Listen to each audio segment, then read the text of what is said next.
وہاں پر بھی ان کی شنوائی نہ ہو سکی، بالآخر فواد چودھری کو گرفتاری دینا پڑی، انہوں نے گرفتاری دی اور ہمیں یہ بتایا گیا کہ فواد چودھری نے گاڑی میں بیٹھتے ہی پولیس اہلکار سے پوچھا کہ آپ مجھے اپنے پاس رکھیں گے یا آگے کہیں مجھے دے دیں گے۔ اب آپ کو ہی معلوم ہے آگے فواد چودھری کا اشارہ کس کی طرف تھا، اور کچھ لوگ تو یہ بھی کہہ رہے ہیں کہ فواد چودھری کے ساتھ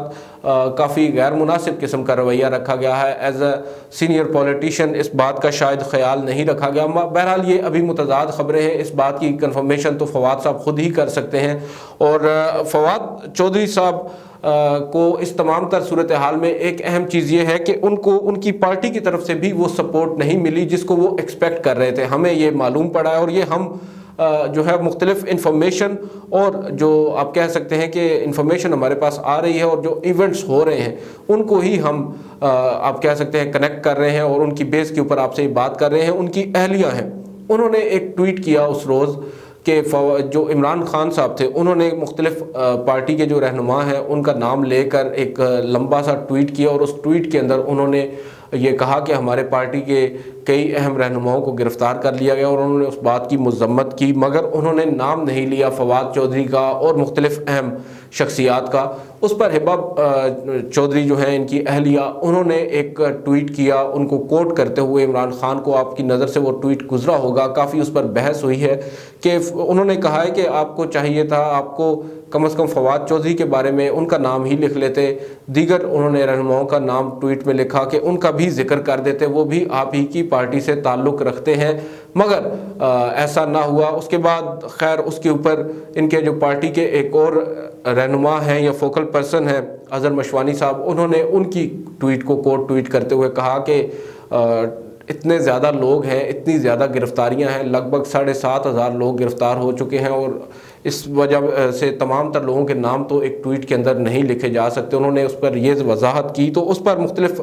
آپ کہہ سکتے ہیں تبصرے ہوئے، کچھ سینئر لوگوں نے بھی اس پر بات کی۔ انہوں نے کہا کہ دیکھیں ایک پارٹی کا جو ترجمان ہوتا ہے وہ فیس ہوتا ہے کسی بھی پارٹی کا، اگر آپ اس کا نام نہیں لے رہے تو دیٹ مینس کہ آپ خود شاید آن پرپز نام نہیں لے رہے۔ اور ہمیں یہ اطلاعات بھی ملی تھیں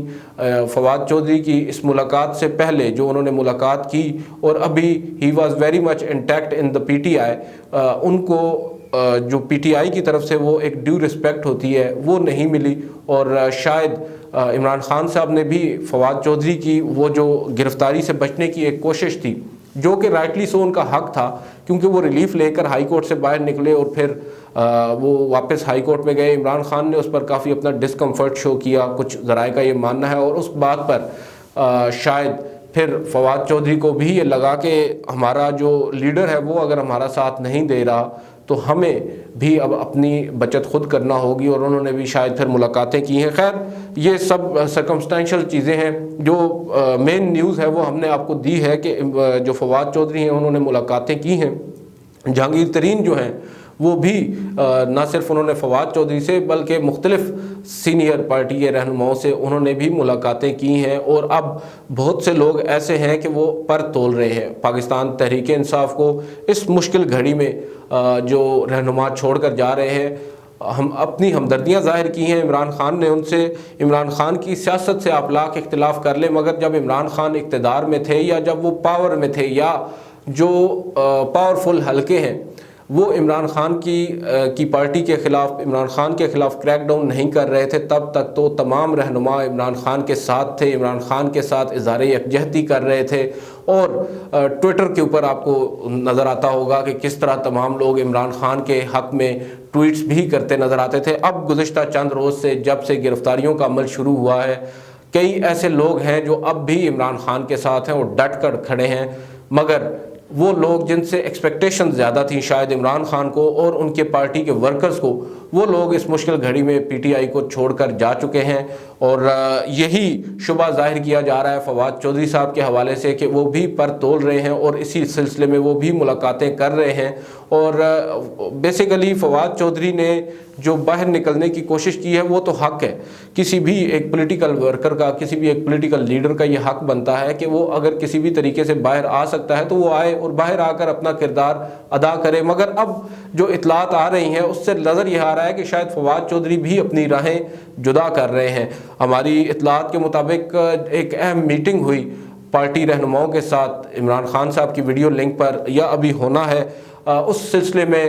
فواد چودھری صاحب کو بھی ویڈیو لنک پر آنے کا کہا گیا، مگر بتایا یہ جا رہا ہے، کچھ ذرائع یہ دعویٰ کر رہے ہیں کہ ان کی اہلیہ جو ہیں ہبا چودھری، انہوں نے شاید ایکسکیوز کیا ہے اور یہ بتایا ہے کہ فواد چودھری کی طبیعت بہتر نہیں ہے، ان کا پیر زخمی ہے اور اس وجہ سے وہ ابھی آپ کہہ سکتے ہیں کہ ہی از اسٹل ان شاک، اور جو کچھ ان کے ساتھ ہوا ہے ابھی ان کی طبیعت اتنی بہتر نہیں ہوئی کہ وہ ویڈیو لنک پر آ کر پارٹی کی جو میٹنگ ہے اس میں بیٹھ سکیں۔ بظاہر نظر یہ آ رہا ہے کہ فواد چودھری کو قائل کر لیا گیا ہے اگینسٹ عمران خان۔ اب کب وہ اعلان کرتے ہیں یا کب باقاعدہ طور پر وہ پارٹی کو چھوڑتے ہیں یہ تو وقت آنے پر معلوم ہوگا، مگر کچھ لوگ یہ دعویٰ کر رہے ہیں کہ فواد چودھری نے بھی اب پاکستان تحریک انصاف سے اپنی راہیں جدا کرنے کا فیصلہ کر لیا ہے۔ اگر یہ کیا گیا ہے تو آبویسلی عمران خان کی پیٹھ میں چھرا گھونپنے کے آپ کہہ سکتے ہیں کہ یہ برابر ہوگا یہ معاملہ، کیونکہ دیکھیں مشکل وقت جب بھی کسی پارٹی پر آتا ہے اور اس کے پارٹی کے سربراہ پر آتا ہے تو جو ورکرز ہوتے ہیں وہ اس وقت معلوم ہوتا ہے، چھاننی ہوتی ہے، پتہ چل جاتا ہے کہ کون عمران خان کے ساتھ سنسیئر ہے یا کون اپنی پارٹی لیڈرشپ کے ساتھ سنسیئر ہے۔ یہی کچھ ہوا تھا 99 کے اندر جب مسلم لیگ نواز کو اقتدار سے باہر پھینکا گیا تھا، اوورٹیک کیا تھا آرمی نے، اور اس کے بعد ان کے لوگوں کو کس طرح توڑا گیا تھا، مختلف جماعتیں بنی تھی، مسلم لیگ کاف بھی وہاں سے بنی تھی، اور اس سلسلے میں تمام تر سلسلے میں بہت سے لوگ مسلم لیگ نواز کے جو تھے وہ ٹوٹ گئے تھے، اور اس کا فائدہ یہ ہوا ایونچولی نواز شریف کو کہ ان کو معلوم ہو گیا کہ میرے ساتھ مشکل وقت میں کون سے لوگ کھڑے ہیں اور کون سے نہیں کھڑے۔ ان لوگوں کی قدر خیر نواز شریف نے بھی نہیں کی، جو ان کے ساتھ کھڑے ہوئے تھے ان کے ساتھ ان کا سلوک بھی کچھ مناسب نہیں تھا۔ وہی لوگ جو نواز شریف کو مشکل وقت میں چھوڑ کر چلے گئے تھے، جب دوبارہ حکومت میں آئے تو نواز شریف نے ان کو بھی تسلیم کر لیا اور آگے رکھ لیا بجائے ان کے جو ان کے ساتھ مشکل وقت میں تھے۔ اب عمران خان کے ساتھ یہی کچھ ہو رہا ہے، تو عمران خان کو بھی اب سبق سیکھنا ہوگا کہ جو لوگ مشکل وقت میں ان کے ساتھ آج نہیں کھڑے، آبویسلی پاکستان تحریک انصاف ایک حقیقت ہے، وہ ختم تو نہیں ہو رہی۔ پاکستان تحریک انصاف کو دیوار سے وقتی طور پر تو لگایا جا سکتا ہے، مگر جو لوگوں کے گھروں میں یا دلوں میں اب پاکستان تحریک انصاف کا ایک آپ کہہ سکتے ہیں وہ ایک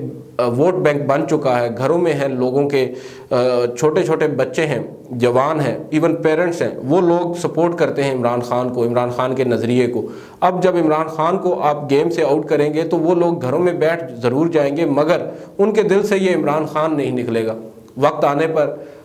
جیسے ہی ہواؤں کے رخ تبدیل ہوں گے، جیسا کہ ماضی میں ہوتا آیا ہے، ایک وقت آیا تھا جب کہا کرتے تھے لوگ کہ نواز شریف از نو مور، نواز شریف اس کے بعد آئے اور الیکٹ ہو کر وزیر اعظم بن گئے، بے نظیر کے بارے میں کہا گیا، وہ آئیں اور پاور کے ساتھ آئیں، اور اسی طرح اب کچھ عرصہ قبل پاناما کیس کے اندر نواز شریف کے ساتھ جو کچھ ہوا، یا اسٹیبلشمنٹ اس وقت ان کو بالکل ہی انہوں نے بھی دیوار کے ساتھ لگا دیا تھا۔ اس وقت یہ کہا جا رہا تھا کہ اب ان کا سسٹم میں واپس آنا کسی صورت جو ہے وہ آپ کہہ سکتے ہیں پاسبل نہیں ہے، مگر وہی لوگ ان کو دوبارہ اقتدار میں لے کر آئے جنہوں نے ان کو پہلے باہر نکالا تھا۔ جنرل باجوہ اور جنرل فیض حمید آپ کے سامنے ہیں، وہی لوگ تھے جنہوں نے عمران خان کو باہر نکالا اور نواز شریف کو واپس لے کر آئے۔ تو یہ کہنا کہ عمران خان کا پتہ صاف ہو گیا ہے، یہ کم از کم میں تو I don't buy it. Imran Khan جو ہے وہ دوبارہ آئیں گے، اور مجھے یہ لگتا ہے کہ آج نہیں تو کل، کل نہیں تو پرسوں یہی لوگ واپس عمران خان کو لانے پر مجبور ہو سکتے ہیں۔ خیر یہ تھی آج کی ویڈیو، آپ سے اگلی ویڈیو ملاقات کریں گے، اجازت دیجیے، اللہ حافظ۔